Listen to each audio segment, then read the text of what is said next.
Sveiki, mėlieji! Ar žinot, kas pirtyje teikia daugiausiai malonumų?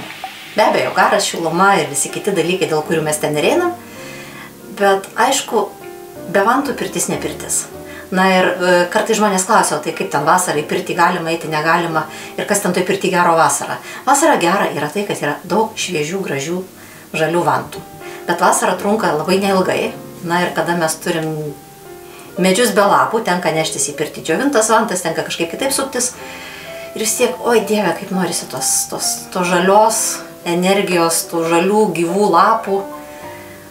Na ir kągi daryti, tenka kažkaip suptis iš padėties, tenka tą gamtą bandyti apgauti. Na ir vienas iš tokių būdų, kaip mes galim savo suteikti džiaugsmą, tai yra atsinešti šaldytų vantų. Tada kyla kitas klausimas, o tai kiek laiko tos vantos gali stovėti tam šaldiklyje, kaip jas laikyti, kaip jas apskritai, kaip ten su jom elgtis ir kokios geros, kokios negeros. Na, atsakymo vienu turbūt nėra ir būti negali, nes vėlgi yra labai skirtingi augalai, skirtingos laikymo sąlygos ir panašiai. Tai paprasčiausias dalykas yra tiesiog pabandykim paeksperimentuoti. Tai paduosiu didžiausią. Tai irgi tokia nemaža. Tau, čia man kas liko. Yra skirtingų metų klevai. Vienas klevas yra 2020 metų, toliau yra beržas, kuris yra pernykštis ir toliau yra klevas, kuris yra kelintų 2022. O čia yra tiesiog kažkoks tai mėtinis anižinis, neaišku, kelintų metų. Tai pamokėlė numeris 1, kai vantas dedat į šaldiklį, užsirašykit ne tik tai, ką įdėjot, bet ir kada įdėjot, kelintų metų. Nes paskui būna, atsiminsiu ir nieko to neatsimeni. Ir būna žaidimas atspėk vantą ir atspėk metus.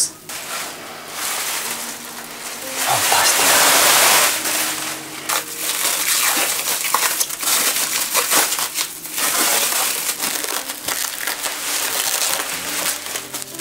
Na, čia žolelių vanta ir jinai yra pakankamai trapi.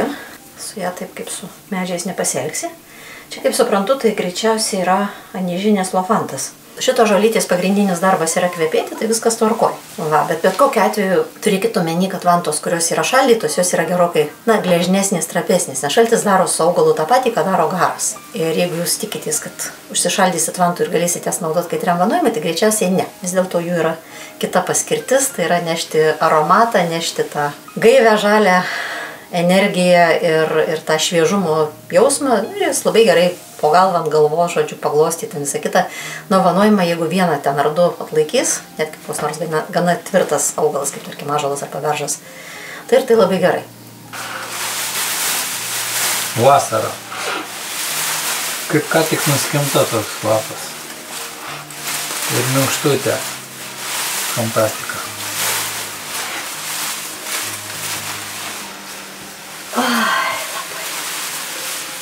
Aš tai jaučiuosi pakvėpinus beržo šaldytą vantą, kaip močiutės sode, kur daug obuolių. Šviežiais obuoliukais kvepia šerbetų. Pasaka. Man šaldytas klevas kažkodėl primena rūgštynės.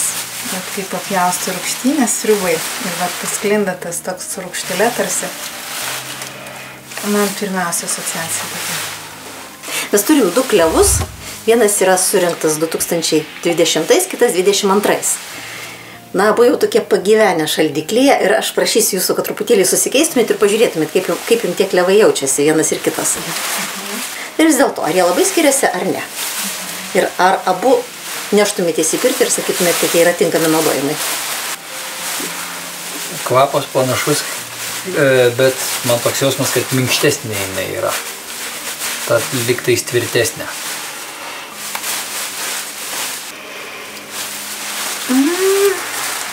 Kietesnis negu anas ir turbūt gali būti, kad čia vėlesnio laiko rinkta ir, sakyčiau, nėra kvapnus.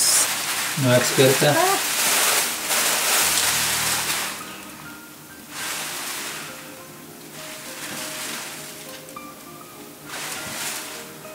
Šitas intensyvesnis kvapas, sakyčiau.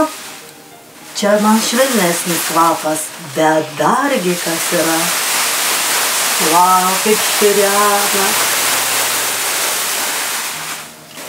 Na, panašu, kad ekspertų išvada tokia, kad netgi beveik 4 metus palaikyta vanta yra visai tinkama naudojimui. Na, galbūt truputėlį pasikeičia, galbūt šiek tiek kvapas mažiau intensyvus. Na, ko nereikia daryti, tai nereikia sudėti labai intensyviai kvepiančių dalykų į vieną ir tą patį šaldiklio stalčių arba greta.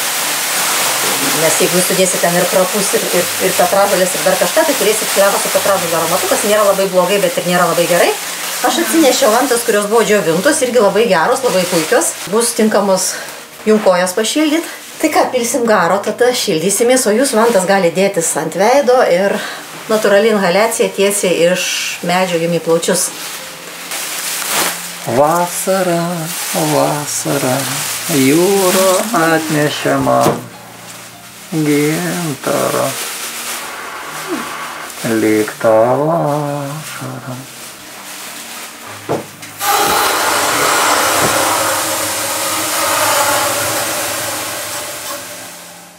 Laukiu šviežių obuoliukų, sulčių obuolių, žydinčio sodo. Aš į laukinių rūgštynių lauką.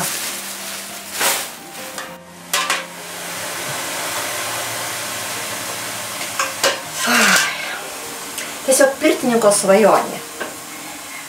Beveik nieko daryti nereikia. Užpylei garo, aš žmonės guli ir kaifuoja. Viską vantos daro už tave. Fantastika. Laukiam vasaros. Šildomės. Ir džiaugiamės, kad žinom, kur to šilumos rasti. Ir vantų gilų. Ir jums geros pirties.